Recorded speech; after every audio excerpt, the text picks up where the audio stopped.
Continuamos en Noticias Telemax y ya tenemos entrevista. Vamos a platicar vía Zoom con Claudia Zavala. Ella es consejera electoral del Instituto Nacional Electoral en nuestro país y vamos a platicar con ella sobre las claves para entender lo que viene siendo la violencia política de género. Recientemente y a nivel estatal y a nivel nacional ha surgido un caso en donde el Tribunal Electoral del Poder Judicial de la Federación confirmó la inscripción de la ciudadana Carla María Estrella, ama de casa y usuaria en redes sociales, en el Registro Nacional de Personas Sancionadas en materia de violencia política contra las mujeres en razón de género, al considerar que incurrió en esa conducta mediante publicaciones en redes sociales. Consejera, buenos días, gracias por estos minutos al auditorio de Telemax.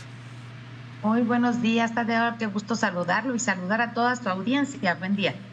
Coméntenos sobre este tema. Hay información importante para compartir con los auditores y sobre todo lo que decíamos, cómo detectar estos casos que se presentan y actualmente en el tema de redes sociales que se están difundiendo.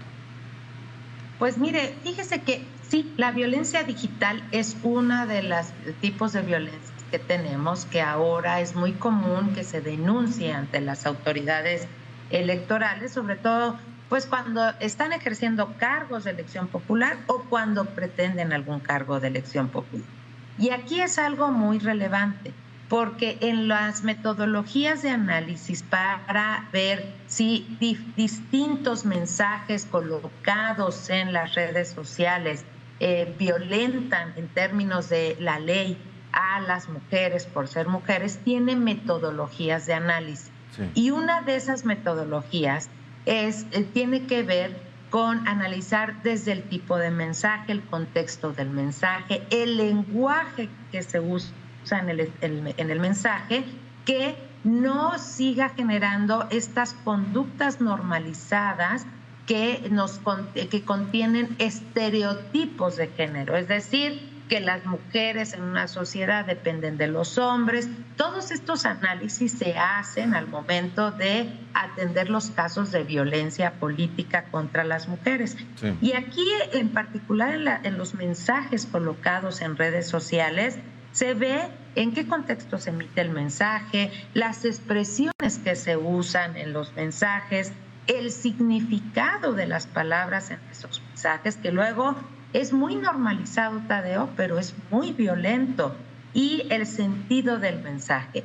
¿Qué es lo que tenemos que revisar aquí? Bueno, el tribunal. El INE solo atiende una parte que tiene que ver las medidas cautelares y ahí tenemos una primer lectura. Pero los tribunales, si es necesario, que en este tipo de casos analicen estos contextos, estas palabras, estas normalizadas conductas, palabras que han sido violentas para las mujeres y ponderen y balanceen los otros derechos. Porque nuestra libertad de expresión, las libertades, tienen un límite que es el derecho de los otros. Y las mujeres tenemos un derecho a vivir libres de violencia. Pero sí es un ejercicio necesario, Tadeo, que las autoridades jurisdiccionales, esto es los tribunales, se hagan cargo de explicar con mucha claridad porque en cada caso concreto se va a derribar o la libertad de expresión, que es una libertad estructural cúspide, o la libertad de las mujeres a una vida libre de violencia. Este caso y entonces, sí, perdón. Adelante, consejera. Y entonces lo que tenemos es que los tribunales sí tienen que hacer ese ejercicio.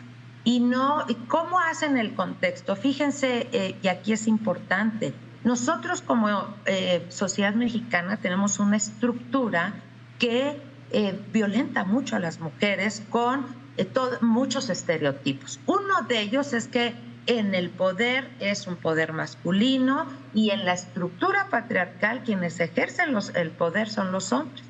Y hoy se invisibiliza a las mujeres o se les atribuye que van a ser títeres, que van a ser dominadas, se les quita la esencia de autonomía y se les coloca en manos de los esposos, de los líderes, estos son los casos que hemos tenido. Y ese fue el caso que usted comenta. Sí. La persona que vino a denunciar dijo, a mí me invisibilizaron completamente. Porque yo tengo una carrera política, he ocupado el cargo A, B, C, y en lugar de referir si yo me merecía o no una candidatura, lo que hacen es colocarme en la invisibilidad y dicen que mi esposo fue el que hizo todo para que yo tuviera esa candidatura. Ese fue el caso denunciado.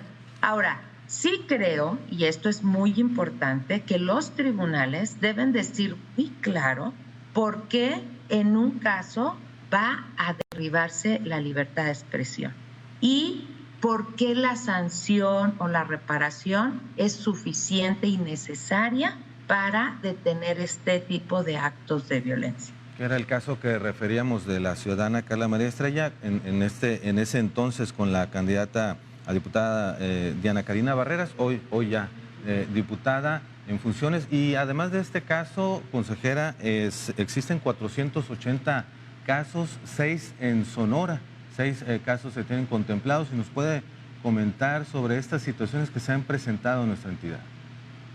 Pues mire, es que lamentablemente tenemos una sociedad, una estructura, Tadeo, que normaliza muchas conductas que hoy ya tienen un nombre, se llama violencia, y ya tienen identificado si es simbólica, si es digital, si es familiar, si es sexual. Ya tenemos un marco jurídico que nos permite nombrarlo, pero en todas las entidades de la República, no nada más en Sonora. Fíjese, tenemos en el registro, cuando ya son las personas en sentencia firme determinadas que ejercieron violencia, aquí es muy importante el tema, porque van al registro, pero hay estados que están en la cúspide de los registros, pero hay personas que han sido sancionadas más de 10 veces, que están ahí y que no asumen ninguna consecuencia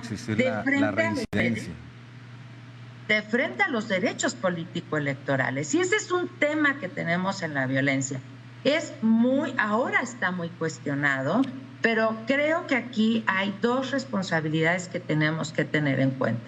Como sociedad, como ciudadanas y ciudadanos, debemos transformar a una sociedad que no violente a las mujeres con estas frases, estereotipos, palabras que nos colocan en una desvalorización. Pero también, esto es como sociedad, sí, pero también debemos hacernos cargo que como autoridades tenemos que dar muy claras las razones para que vaya siendo un proceso de comprensión de por qué lo que hacíamos antes hoy sí tiene un límite frente a los derechos, y este derecho de libertad libre, de vivir libres de violencia. Y creo que ahí tenemos que ser muy cuidadosos en ese aspecto y en que las sanciones o los remedios que se vayan poniendo vayan ayudando a transformar y no vayan a resultar excesivos para las otras libertades. Eso es algo que se tiene que cuidar, Tadeo, para avanzar como sociedad. Pero todos los estados tenemos ese problema, en algunos más, en algunos menos, pero le digo, hay una persona o 2 personas que más de 10 veces se les ha dicho que han cometido violencia. Y la pregunta es, ¿qué vamos a hacer ahí para atender este caso? En fin, el tema de la violencia política, Tadeo, es un tema de estructura social. Y como sociedad debemos caminar juntos, no solo a través de la sanción, sino de la conciencia para poder transformar esas conductas, acciones, palabras, y acciones y omisiones, y dejar de tolerar también lo que ha colocado a las mujeres en situaciones de violencia y que nosotros lo veíamos normal. Muy importante estas últimas reflexiones y conclusiones que nos da, consejera. Le agradecemos mucho estos minutos al auditorio de Telemax y quedamos pendientes para una segunda charla sobre este tema que es muy importante difundir. La agradecida soy yo, Tadeo, que nos permitan este espacio para ir generando esa conciencia. Muy buenos días a todas y todos. Gracias. Gracias. Fuerte abrazo a la consejera electoral del INE, Claudia Zavala, consejera electoral del Instituto Nacional Electoral. 7:13, 14. Vamos a la pausa y ya regresamos.